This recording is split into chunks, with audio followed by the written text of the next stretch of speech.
Hello, everybody. My name is Arpi Vartanian. I'm the Regional Director of the Armenian Assembly of America, and I'm based in Yerevan, Armenia. Perhaps you've seen some of the interviews we've done. If you haven't, just so that you know, in a series of interviews, the Assembly has been introducing you to just some of the people who are here in both Armenia and in Artsakh. Today, I am with a young woman named Rita Keshishian. She is a Syrian-Armenian, now living in Armenia, and I know all of you have heard of the problems in Syria, and the devastation, and the war, and the upheavals that have taken place. And I know that you know many Syrian-Armenians and others have been coming to Armenia to find a safe haven. But do you know how they got here? What their life has been like? Today, with Rita, you'll hear a little bit about her story, her and her family's. Rita came to Armenia in 2012 to attend a 2-week summer camp, but the situation in Syria worsened and she could not return. Her mother, who is from Armenia, and her father, who is a Syrian-Armenian, and her sister were in Syria, and she was left in Armenia. So imagine packing and going away for a 2-week trip or a month-long trip and not being allowed to return home. You can't say goodbye to your family, to your friends, your home. You have no idea when or if you will ever be able to return. Today, 5 years later, Rita is a student at the American University of Armenia studying business administration. She is bright with a very positive outlook and has great ideas and plans. Rita, I really can't imagine what it must have been like to have been told that you couldn't return home after summer camp. What was it like? Tell me, can you describe that for me? Um, First, we just heard there's a camp that the Armenian government organized a camp that Syrian Syrian-Armenian students can come here and just have a rest for their summer. And I applied to that, and I didn't just pack the stuff that I need for the camp, and I didn't even say goodbye to my friends, not even to my home. And I just thought that I'm going to come here to Armenia, stay for 2 weeks, and just go back home. We came here and we heard that the situation in Syria was getting worse and worse. Um, the the flights were just there were flights every day during that days, but we heard that it started to stop. The situation was getting worse, and my family decided to move here because my dad's pharmacy, the neighborhood was in a very bad place, and there were shootings going on there. And I got a call during the camp. It was just my mother saying that we're moving here. You will stay there after the camp. And yes, at first I kind of I was so sad because I didn't have the chance to tell goodbye to my friends, to my home, to my piano, to my school teachers. And I was um, I thought that I will always be with my friends and graduate from the same school and be with my same stay with the same people always. But when I got that news, I thought okay, maybe it can get better, and after some period I can go back there. But yeah, obviously it turns out that we stayed here. Mm.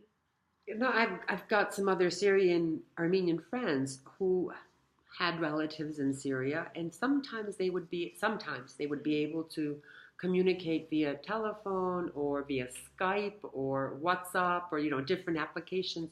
Can you keep in touch with your friends, or have you lost all touch?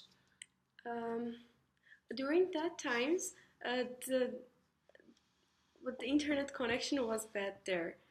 There were some days that they didn't even have electricity at all, um, electricity, water, and yeah, the internet connection was with electricity, and I wasn't. They just got electricity for some hours today, and it was so hard keeping in touch with them by Skype. using internet. But and still again, you can it will not be the same. You don't know when are you going to see them, and you just sometimes we call them by telephone, and you just need to speak fast because it costs money. Yeah. And yeah, but I'm still in touch with them until now. I have some friends. I'm happy to hear that. Yeah. So while you were at camp, your mom and dad and your sister decided to come to Armenia because the situation was getting worse. You told me they drove to Armenia. Yes. So in a car, you can't fit your entire home in a car. I imagine many of your mementos and your favorite clothes or your pictures or different things, your piano, was left back in Syria. That must have been really difficult. Those are the little things that I want people to understand are really the big things, that your things have been left. How did you survive? How did you rebuild your home like that? When I was here, though, I had some new, afterwards when I stayed here, I had some new local friends, and there was a day that all of them brought pictures of their childhood, and they told me, like, where is yours? Come on, bring yours. I didn't have any picture of, so we left all of our albums there, and we just forget to take that. I don't know how, because maybe my parents were just kind of lost with there's lots of things to take, lots of things to before coming here. And yes, and my piano was also my favorite thing from my home.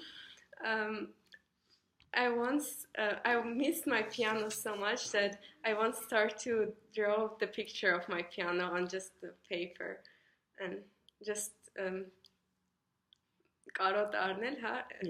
through that way. Rita, I hope one day I'll be able to hear you play the piano here in Yerevan. The piano was so precious because it was from my grandmother. My grandmother who was in Armenia. She brought it from Russia, and then when my parents got married, they moved it from Armenia to Syria. And yeah, the sound was very special for me. Just the piano itself. Wow. I can't imagine. As we talked about, and as you've encountered, the Armenian government has been able to help a lot of the Syrian Armenians who have come to Armenia seeking refuge from the war in Syria. The Economist magazine has been quoted as saying that Armenia has taken on the third largest number of refugees in Europe as a proportion of its population. And the UNHCR in Armenia has said, as a host country, Armenia has been absolutely exemplary in terms of the ratio of welcomed Syrian-Armenian refugees to the number of native inhabitants. These are both very impressive quotes, and I'm glad that it's being acknowledged. I don't know that people really understand the assistance that's been provided by the Armenian government. And I know a lot of different areas, from medicine to education to other types of financial assistance, have been provided to Syrian Armenians. Can you describe some of the assistance that you've received? You or your family? I would like to say that I'm very grateful that Armenian government was very, very welcoming to Syrian Armenians. Well, from the first day, there was just like lots of programs for Syrian Armenians, lots of camps that would in order to integrate Syrian Armenians into the life in Armenia. There were camps that you'll be there with the locals. They want us to just make friends with the locals too, not just only with Syrian Armenians, and not.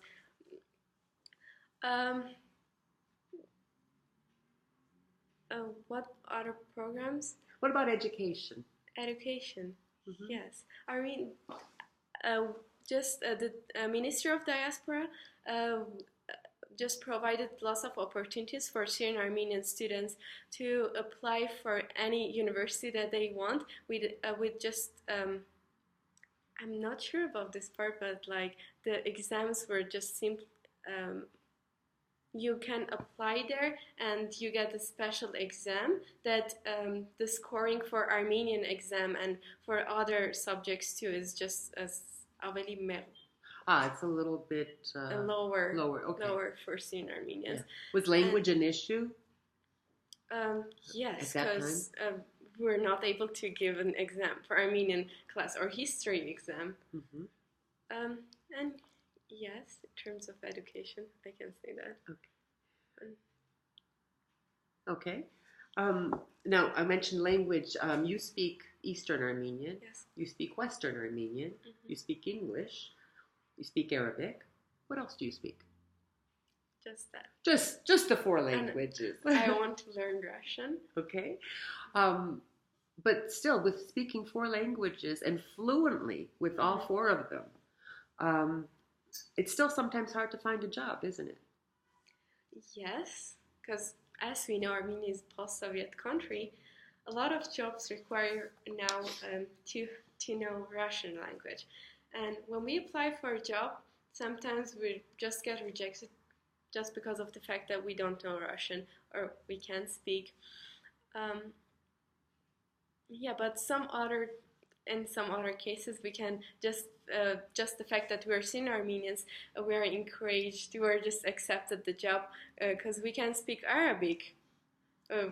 That's true. That's a huge benefit because Yes. other people can't speak Arabic, and you can. And the Western Armenian here, if you use it, it's not that difficult for locals to understand you. Right. And sometimes when they see that the employee is Syrian-Armenian, they want to buy from there just to interact with you. Yes, just interact. That's wonderful. Okay, so the government has been doing a lot over the last several years to help Armenians from Syria and others. I'm not just limiting it to Armenians from Syria, but the Christian minorities. But there's still so much more that could be done because everyone hasn't been as fortunate as you. Some of the people who have come here are older. They have families or they have their older parents that they need to help support, and so those people are having a more difficult time. You as a student still might be having a difficult time in some areas. And I just believe that more could be done to make it easier and better for everybody living here. Now, the Armenian Assembly supports and advocates for assistance to Christian minorities at risk in the Middle East, as well as increased assistance to Armenia in providing support to those seeking shelter and refuge here. And not all have been as successful as you.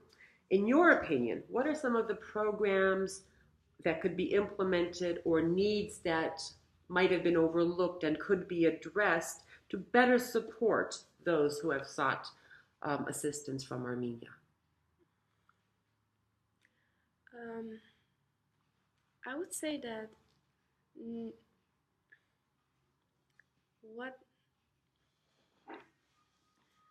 maybe in terms of like a lot of people come here and they Syrian-Armenian families, they didn't solve this.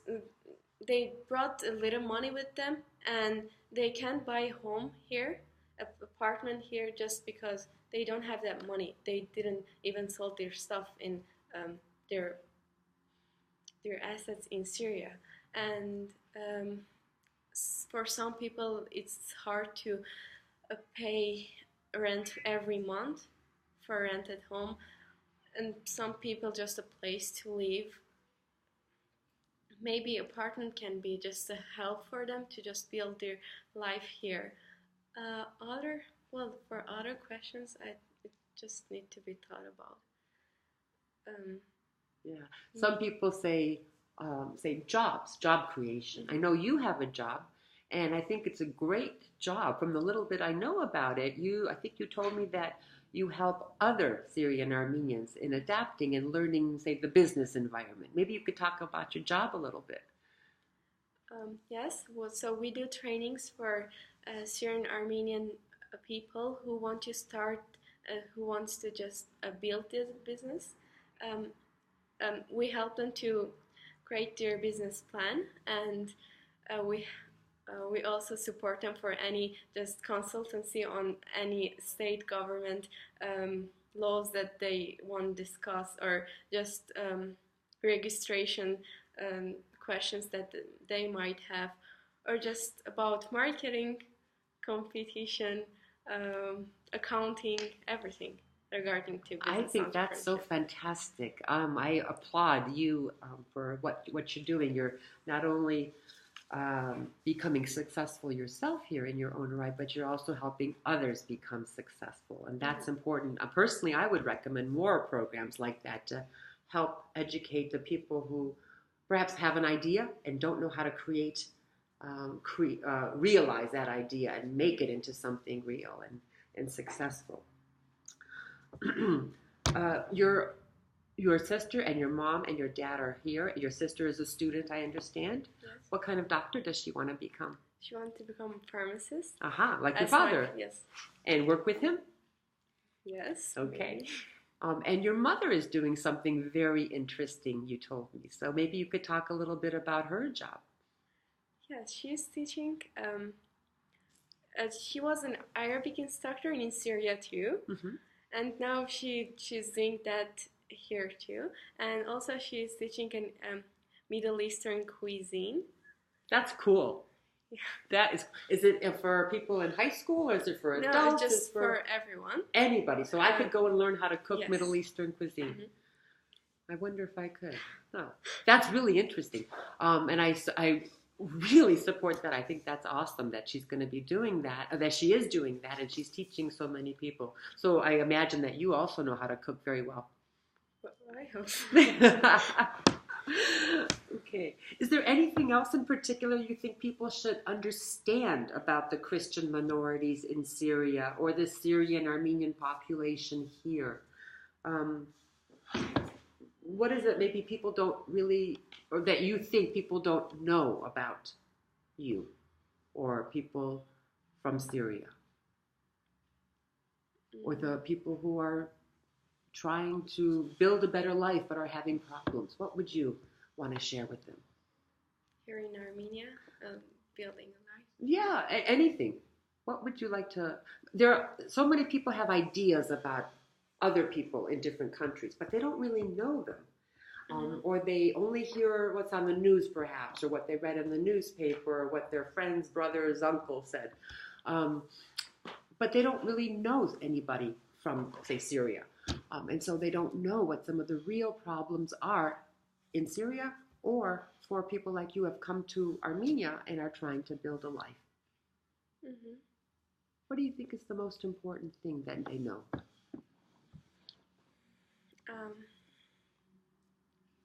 Well, I would say about myself, living in Syria was always having, being very patriotic about Armenia, but at the same time,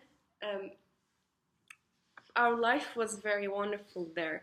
However, you always have the nostalgia to your country, and all people around you don't speak the language that you speak.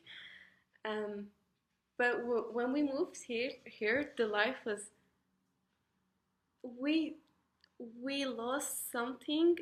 We also gained something. We lost this that atmosphere of just when we were one big family, all of Syrian-Armenians in Aleppo. We had the sense of the community. We were just always together, doing our events, we build our little family there. And when we moved here, it's a lot different. It's not, there's no more just like a community, but here is different. You can become just your neighbor speaks your language. Everyone is like, how would I say it? Things are a lot different here, and we gained a big thing that we now live in our country, in our homeland. We see Ararat every day in the morning when we get out of our homes. but also that our community there in Aleppo, our gatherings, our time together, is something that we'll always remember and keep in our minds. That was beautiful, and I completely understand that. Rita John, I wish you and your family all the very best. I could go on for hours and ask you more questions, but I don't want to. I wish you and your family all the best and all the success, and I hope that others will watch this and take encouragement from what you have said, be proud of you, and the people like you. And I hope that the other Syrian Armenians who haven't quite reached the same level of success will be able to learn and gain and benefit from your experiences and other people like yours, to help make Armenia better, because I've seen the changes that have come across in Armenia, that have come through in Armenia from so many different things, maybe from the restaurants, from the attitudes, from the positive outlooks, from the energy that has come from people like you. It's very encouraging, and I hope that everybody learns from this. So thank you very much for your time, and I do wish you all the best. Thank you.